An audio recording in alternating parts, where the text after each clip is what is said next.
শীতের সকালে সবজি তোলায় ব্যস্ত ওবায়দুল। কুয়াশাতেও ঝাপসা নয় তার দৃষ্টি।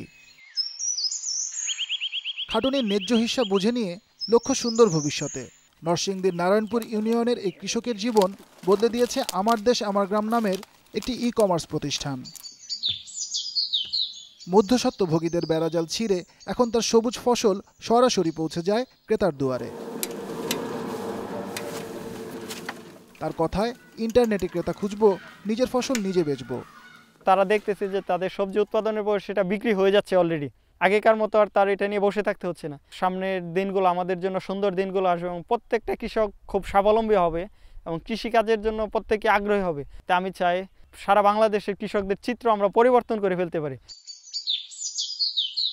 নারায়ণপুরের 750 কৃষকের মুখে হাসি ফুটিয়েছে আমার দেশ আমার গ্রাম।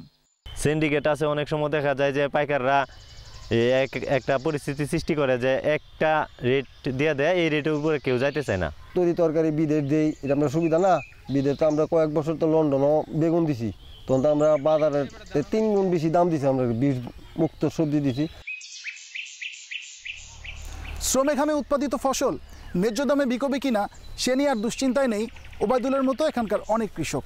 বরং তারা স্বপ্ন দেখছে কি করে আরও সুন্দর ভবিষ্যৎ গড়া যায়, কি করে বদলে দেওয়া যায় এই গ্রামটাকে, এমনকি কি করে এগিয়ে নেওয়া যায় এই দেশটাকে। তাদের সেই স্বপ্ন দেখার সাহস যোগাচ্ছে আমার দেশ আমার গ্রাম নামের একটি ই-কমার্স প্রতিষ্ঠান। আমার দেশ আমার গ্রামের রূপকার সাদেকা হাসান সেজুতি এদেশে ই-কমার্স প্রচলনকারীদের একজন। 11টি জেলায় কৃষক, মাছ চাষি, তাঁতি এমন 9000 স্বল্প পুঁজির মানুষের স্বপ্নের কারিগর তিনি। মিঠাখালী গ্রাম দিয়ে আমার যাত্রাটা শুরু হয়। আমাদের ওয়ার্ল্ড অ্যাচিভমেন্ট অসম্ভবভাবে আমাদের এনকারেজ করেছে যে আমরা জাতিসংঘের পুরস্কার আমরা নিয়ে এসেছি বাংলাদেশে ই-কমার্স প্রজেক্ট দিয়ে। ভবিষ্যৎটা কোথায় দেখেন? তাদেরকে আমরা ইন্টারন্যাশনাল মার্কেট দিতে চাই। যে ওয়ার্ল্ডে $3 trillion, not even billion, $1 trillion sale হচ্ছে অনলাইনের মাধ্যমে। যখন ইকোনমিক্যাল চেঞ্জ হবে, লাইফস্টাইল চেঞ্জ হবে। তার মানে কি আমার একটা গ্রাম চেঞ্জ হচ্ছে, গ্রাম থেকে তো দেশ। আজকে বাংলাদেশ তো আমাদের থার্ড ওয়ার্ল্ড কান্ট্রি হবে না। সেজুতি বলেন, সমৃদ্ধ দেশ গড়তে সবার আগে মাতৃভূমিকে ভালোবাসতে হবে নিজের কাজকে, আর এগোতে হবে সবাইকে নিয়ে। সেহাত সিন্ধু, যমুনা নিউজ, ঢাকা।